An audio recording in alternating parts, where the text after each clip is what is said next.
You are on mute, I think. Yeah. Okay. We can say. Right. Wonderful. Okay. So, thanks for inviting me to give this talk. It was I really appreciated it because thoughts are sometimes in different, sometimes they're in some papers, sometimes some books, but this gave an opportunity to bring everything together and bring the context to it. So I'll start straight away. And as they say, first you have to do a purva paksha. You understand the other side. And when you talk about unions, it's not moving. When you talk about unions, I think first instant recall is of Marxian vehicle for change, right? Unions were supposed to be a vehicle. Workers were the word unite, and then you go through. So that's I'll give you a brief background on that. Then about the prognosis regarding the unions and their role and how Marx's judgments were completely wrong on ancient India. That I'll just briefly share. And then in ancient India, I'll talk about what kind of professions were mentioned, what kind of discussion was there on the guilds. And I'll refer to some of the material from Kautilya's Arthshastra and also from Shukra Niti Sara. And by the way, apparently in Kautilya's Arthashastra, Kautilya, he says that this is my received knowledge. And he mentions Shukracharya. So Shukra Niti precedes actually Arthashastra. However, no copies of Shukra Niti are available. Hopefully, original document of Shukra Niti also will become available somewhere. Just like the Arthashastra copy became available in Tanjavur about 1905 or so. But there is another document which is called Shukra Niti Sara, meaning abridged version of the original Shukra Niti. So I can refer something from that and then try to link this antiquity to the modern times. I think that's how I'll make my presentation. So let's straight away go to the Purva Paksha or understanding the Marxian vehicle of change as the union. So, as many of you would know that Karl Marx talked about what is called as historical determinism. He talked about a linear progression of different epochs. And he said there's an ancient epoch, then there's a feudal epoch, then there's a bourgeois, the capitalist epoch. And in every epoch, there'll be violent revolutions in the sense that production relations, that means between the serfs and the landlords or workers and the capitalists, so they will come in conflict. And as the technology changes, that means the production forces change, this will get accentuated. Finally, there will be a dictatorship of the proletariat and classless society will result. However, this prognosis has been really completely falsified now, because if you look at Soviet Union in the 1990s and Eastern Europe, they just collapsed. North Korea and Cuba today are no role models. And China has turned over its heels for markets where workers have become the modern day serfs now, right? In fact, they have a union, but there's only one union. There's a monopoly of union, which is a government union. There's no other union. Lord Meghnad Desai from England, once he said that Marx was not an astrologer; he was an astronomer, and what he meant was Marx could not predict when the dictatorship of proletariat through the unions is going to happen. But he is not an astrologer, but he was an astronomer, meaning he was telling how this will happen. But 160 years have passed. Neither the date nor the spatial direction has come through. It's 160 years is a too long a wait. And therefore, guilds and unions have not become the catalysts of that prognosis that he was talking about. So now I think the context is much different. In fact, his judgments were completely wrong on ancient India. By the way, when he talked about the epochs, the historical determinism, before ancient epoch, he said India is prehistory, even going one step before that. And why India was prehistory? Because he said there are no unions, there are no guilds, and there is no conflict between production relations. And they hardly have any technology. And therefore, that's prehistory for him, right? He was patently wrong. And today we know that, by the way, he was sitting in London. Maybe he would have visited India House, India Library for a few times. And his biases were completely based on colonial impressions. And I don't need to give elaborate description, but you would know that famous Woods steel. Woods means actually it's a upper branch of Uch steel that was made in India. If you read Sindbad stories, Arab princesses, they keep saying, "Give me the Indian sword.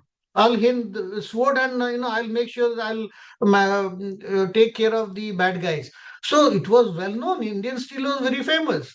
Chain armor, again coming from that steel. Muslin, I don't need to talk about it. In fact, muslin, the word basically it means cotton textile. That Muslim word is again upper branch of Mosul. Mosul is a place in Iraq. That's where our traders were exporting cotton, and therefore it got to be known as Mosul cotton, which is muslin cotton. Glass beads in Hampi. There are stone bridges. There are apartment-like structures, aqueducts. I mean, water wheel was already there.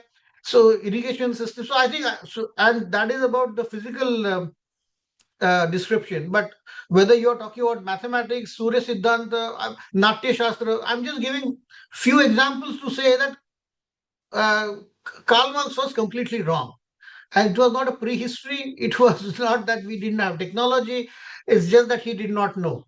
And therefore, there is articulation of number of professions in Indian texts, ancient Indian texts. Guilds or unions are mentioned in Janapadas. There were different guilds, and in different kingdoms, there were guilds and unions. So now let me go to those descriptions. So if you look at Shukla Yajurveda, this is close to 1000 BCE. There are descriptions of professions, different professions, from acrobats to astrologers, basket makers to butchers, carpenters to charioteers, dyers to drummers, hostlers to hunters, physicians to priests, weavers to warriors, and jewelers, goldsmith, dancers, elephant keeper. Many more professions are mentioned, and there's a yajna being done. And the host is thanking all the professions that because of you our economy survives. And there is an understanding that in the marketplace, those who are these professionals that are really driving the our lives, and therefore he is thanking, the host is thanking in that yajna to all these professionals. Now these all professions are classified into four groups. If you look at Mahabharata story, both in Sabha Parva and Shanti Parva. In Sabha Parva, Narad Muni is giving advice to Yudhishthir on how he should govern the country. In Shanti Parva, it is the Sharapanjari Bhishma who is telling Yudhishthira how to run his country. Of course, I think Bhishma was advised by all and sundry, because Bhishma wanted, Yudhishthira wanted to be extremely righteous person, and therefore he didn't want to commit to anything. So he had to be constantly advised by others.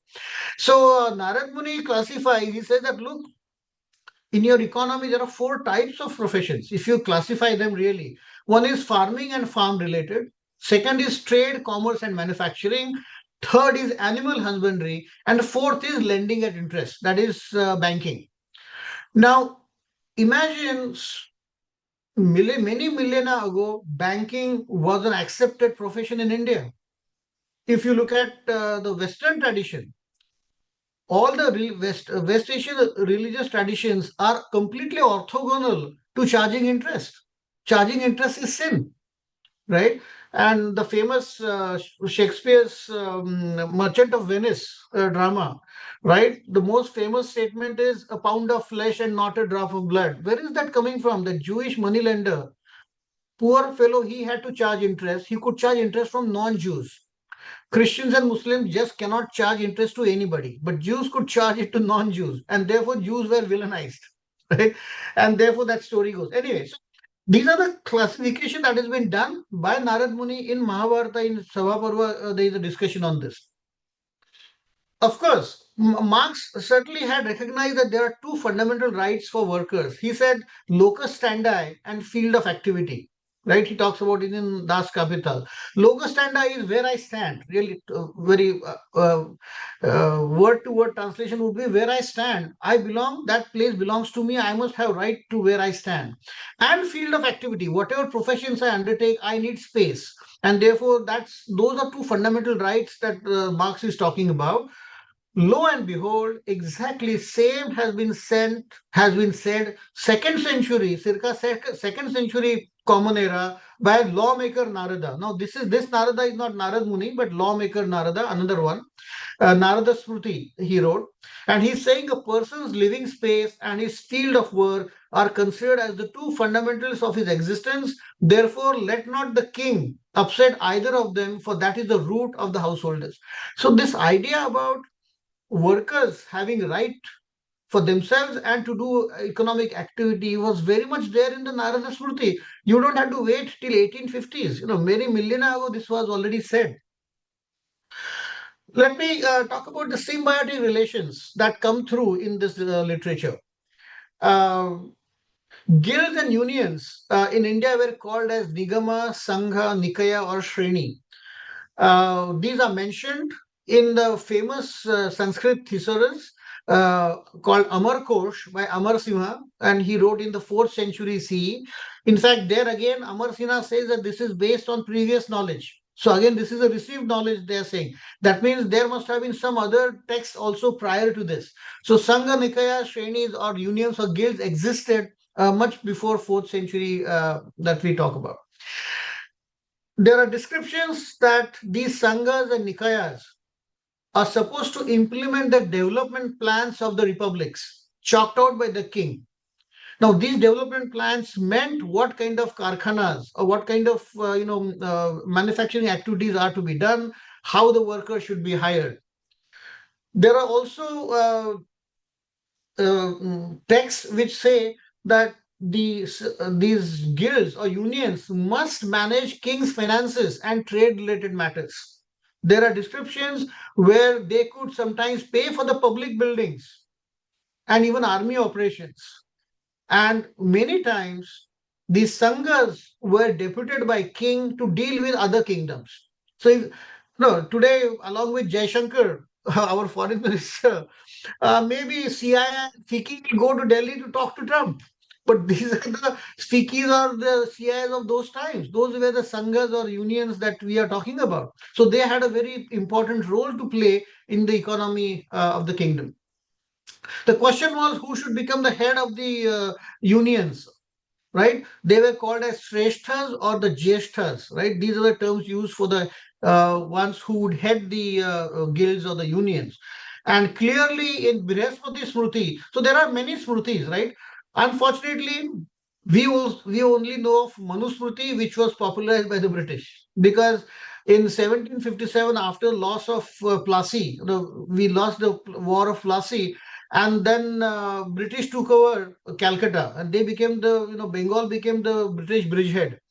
And because they wanted to administer and give judgments, they looked at what should be the religious text we should follow. And therefore they said, okay, for Mohammedans, it's Quran, for Christians, it's Bible, and for Hindus, they were wonderstruck which should be the book that should be used. Is it going to be Gita? Is it should be Ramayana, Mahabharata? Which are the texts? And there were so many smritis. They picked up only Manu Smriti. In fact, there are many other smritis, like I mentioned here, is Brihaspati Smriti, then there is Narada Smriti, then there is Katyayana Smriti. There are many other Smritis which are much more liberal. And there are commentaries on those Smritis which are much more liberal. So unfortunately, we got stuck with only Manusmriti, and some of the Smritis were evolving literature. It's like constitution of that time. And constitution evolves. So Manusmriti was not the only constitution we had. We had many other constitutions which were much more liberal. Anyway, that's I'm taking a little on the other side. However, Brihaspati Smriti clearly talks about who should be heading the unions. And he said an able person, an honest person who has self-control over himself, he is skilled in business and acquainted with the duties of the profession. And of course, he mentioned that he should know Vedas as well. And he must have sprung from noble families, could be appointed as head of the guild. Today it's so important that somebody of leader who leads, whether it's Datta Samant, who leads the textile workers, so it's somebody else. The understanding, maturity level of that person matters to take the unions forward, right? And the Brihaspati Smriti also talks about there should be 2 to 5 persons from the members who can be appointed as advisors to the unions. And that's so one person cannot take a decision, right? Many times our leaders, and really the mature leaders, would say that, I'm there in this chair not because I'm the best. There are many others who are good, who are doing important work, and they cannot be spared. Probably I can be spared, and therefore I'm heading the chair. So therefore I need help from others, and that is what is being talked about in Brihaspati Smriti. This advice that the members give, and the 2 to 5 persons, and along with the Shrestha or the Jyeshta, that advice must be taken by the village folks and the artisan firms. That is what is mentioned in Brihaspati Smriti. If there is a dispute between the heads and the members, then the king was to act as an arbitrator, right? And which kind of gels with modern day happenings also. But this has been said many millennia ago. It's not the India's priest, it's completely wrong description by Karl Marx, right? So this is an error correction that must happen. Let me give you some references from Kautilya's Arthashastra and Shukra Niti Sara. So there are certain concerns expressed about health and occupational safety of workers. If worker is ill or in calamity, then he can annul the work agreement. It was a contractual agreement, he could annul it. If worker is suddenly fired for whatever reason, then the work will be considered as done and wage should be paid. So this is about the rights of the workers. Sangha is responsible to complete job if worker is hired through a guild. That means if you are hiring somebody through a guild, and these days, as you would know, in every corporation, we hire people through third party. They are not permanent employees, but through third party, which is a union of the workers. So it becomes the responsibility of the union. If somebody is not coming, they have to give a substitute worker. So it becomes the responsibility of the guild. So that responsibility was quite clear, squarely fixed. There should be 3 yama. 1 yama is basically an hour. So 3 yama is break should be given either in night shift or day shift. Out of 12 hours, 3 hours should be given as a break for the workers. They were not expected to work on festive days unless it was essential services. Same thing is true today. Only for essential services, there are no breaks in these vacations. But otherwise, we are supposed to. If somebody dies on the job was to be given to his kid, and later, once he becomes a major, he will be paid according to his qualifications. So that's the adjustment that was to be done. No harsh words were to be used against the workers. This is written in Kautilya's Arthashastra, that you should not be using harsh words against the workers. Now, this is something we consider very true in today's times, but this was mentioned many millennia ago.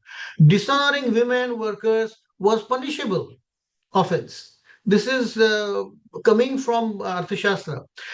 Talking about worker rights and benefit, this is coming from Shukraniti. Annual leave, this you will not believe this. I mean, when I read this, this sounds like a modern text. Annual leave of 15 days should be given, and a yearly bonus of 1/8 of the salary should be given to the workers. 3 months bonus, 3 month bonus should be given after completion of 5 years, and you may seek deposits from him for provident fund. How the salary was to given as retirement benefit after completing 40 years of service. Same thing is happening today. Once I retire, I'll get half of my last earned salary as retirement benefit, which is my pension. This is being talked about in Shukra Niti Sara. And to reduce friction on employment, this is a famous quote from Shukra Niti Sara. Ayogya Purusho Nasti Yojakas Tatra Durlabha. No person is incapable. What matters is what job should be given to which person, because everybody's qualifications, everybody's innate abilities are different. What matters is giving the right job to the right person, and that is what Shukraniti is talking about. Let me talk about productivity, wages, and minimum wages. Differences in productivity are very much recognized in the Indian ancient literature.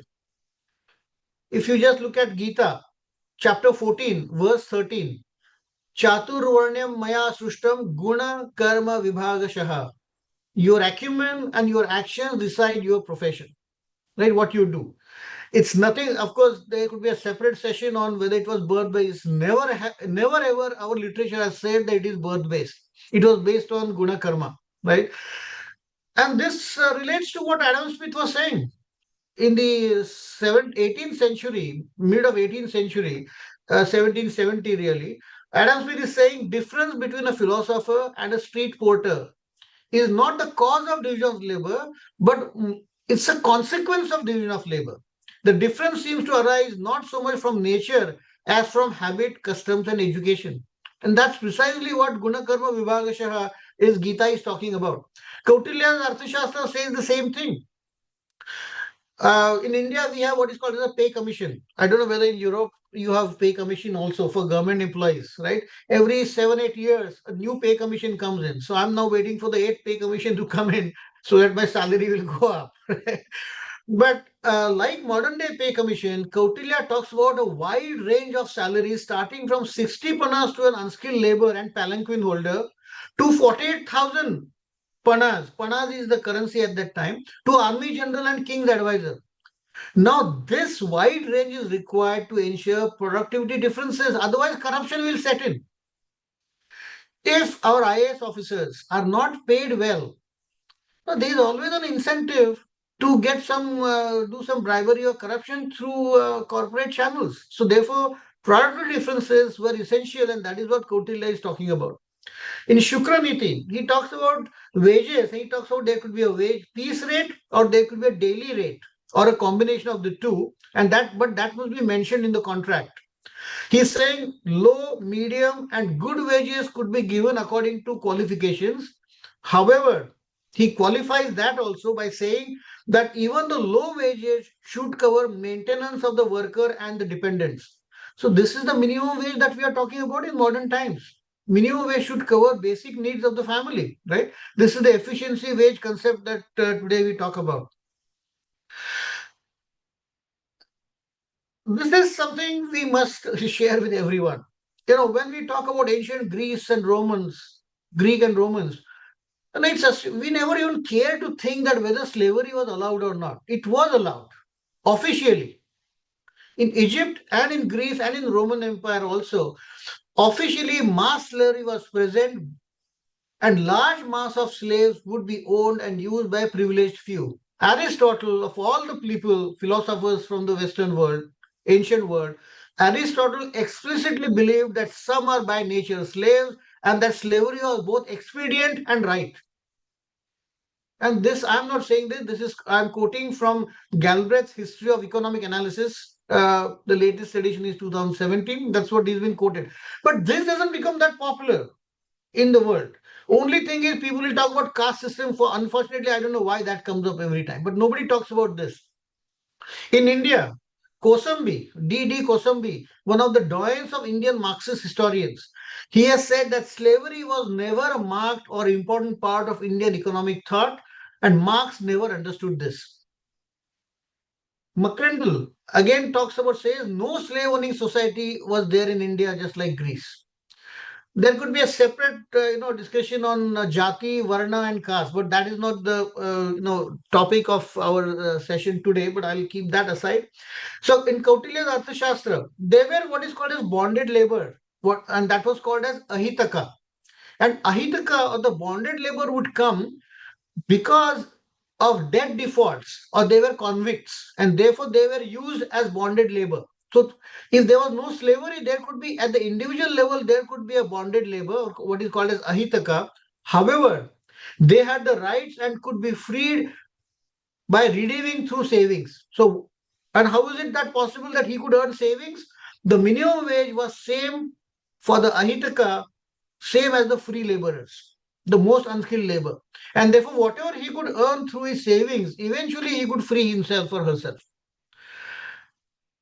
Bonded labor could own property, and their kins could inherit also. So Ahitaka had a different status because either they had committed crimes, they were debt defaulters or whatever, and therefore that status they had acquired, but they could come out of it. This doesn't mean there was a mass slavery at all.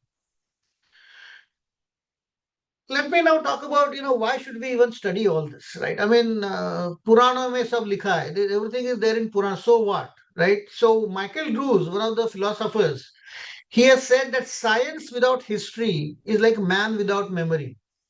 Imagine if we don't have memory, then we are just flesh and blood, nothing else, right? And union members are not just flesh and blood; they are something more than that, right? So therefore, we need to understand how guilds or unions were being dealt with in the ancient India. Schumpeter, in his History of Economic Analysis, says without economic history, we lack inspiration and not learn about futility and fertility of the current controversies. Brief visits to the lumber room are important to get the family heirlooms. The whole idea is to get the family heirloom. Not that everything is right, but family heirlooms must be brought out. And how true that is. Today, I mean, the Marxian thought is about antagonistic industrial relations, which has brought misery. In fact, if you see video by Bertrand Russell, one of the earliest, videographed, films on Bertrand Russell, philosopher, he has clearly said that Karl Marx was only harping on destroying the bourgeois, but he never talked about, you have to take everybody along. There has to be a symbiotic relation between different stakeholders. Otherwise, things will never succeed, right? Economic incentives, of course, will have to continue, but nudging the stakeholders to follow symbiotic relation is important. Otherwise, what happens? The traditional economic model, classical economics, work workers get caught up between utility maximization and consumerism by the customers, profit maximization by the corporates, and sometimes excessive control by the state, which happened in Soviet Union and Eastern Europe and Cuba and North Korea and whatnot, right? Therefore, what we need to underscore from our ancient economic thought is that life objectives are multidimensional. From consumer, it's not just consumerism, it's not utility maximization. You have to have contours of ethics that limit your consumerism.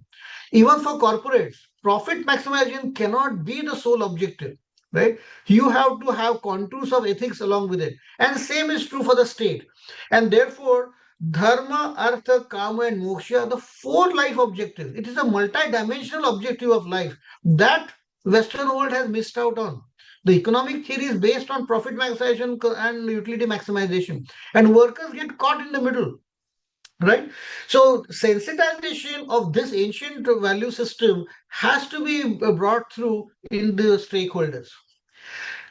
Let me talk about the Workers' Day. When May Day, right? We call 1st of May is the International Workers' Day. How did it come about? In 1886, there was a strike in Chicago, and the union was demanding for 8 hours day, which is fair enough, right? However, because of the Marxist ideas, it is antagonistic relations exist. There were riots, there was a bomb explosion a few days later, and many workers and police lost life.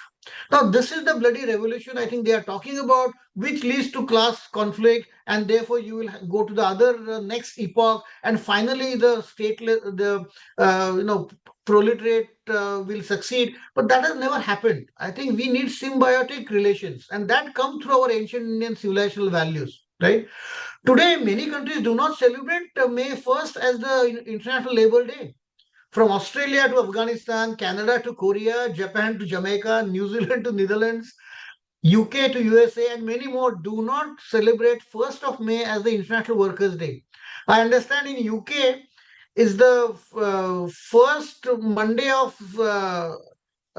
first Monday of May is a bank day, I think, bank holiday, but it's not celebrated as a workers' day, right? So countries have moved away from that thing. They don't want to connote that reactionary tendency that come out of the May Day, right? In India, we celebrate what is called as the Vishwakarma Day. The world's largest trade union is in India, and that trade union celebrates 17th of September as the Vishwakarma Day, which is basically the Labor Day. It is celebrated by carpenters, craftsmen, artists, weavers, industrial workers, engineers, and even the architectural community, right? Therefore, the civilization iconography, we have to harness for symbiotic relations among industrial stakeholders, right? I'll just give you two pictures and then I will stop. This is the civilizational iconography.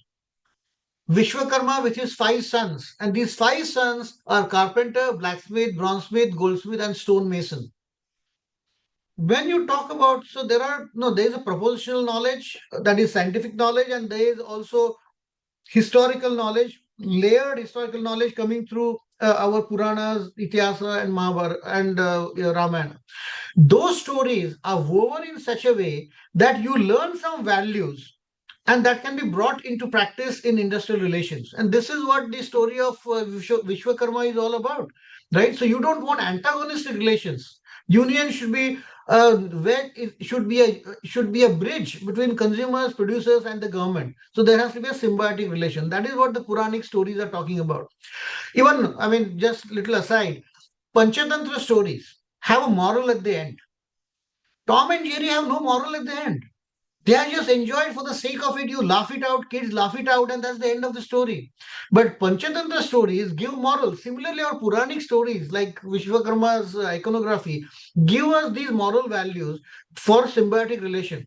And it is not just about, these are not myths.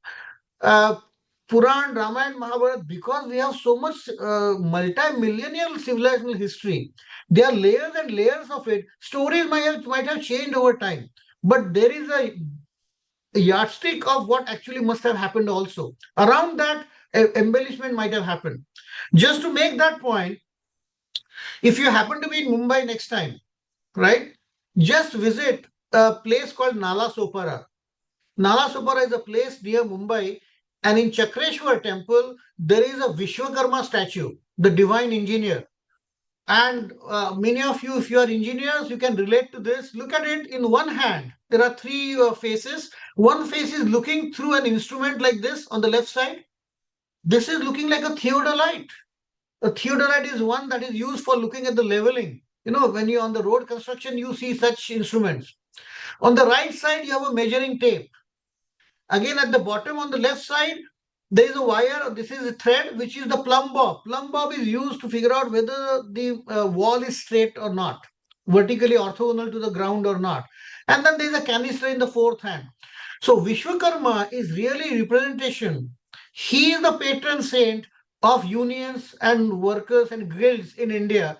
And I think we should carry that civilizational value forward so that there are symbiotic relations between workers and companies and not Karl Marx's ideas where it is always antagonistic. And that is not going to lead to progression. I think I could have gone more. I think, you said half an hour to 45 minutes. So I have restricted myself to my presentation here. I'll conclude at this time and we can have probably question and answers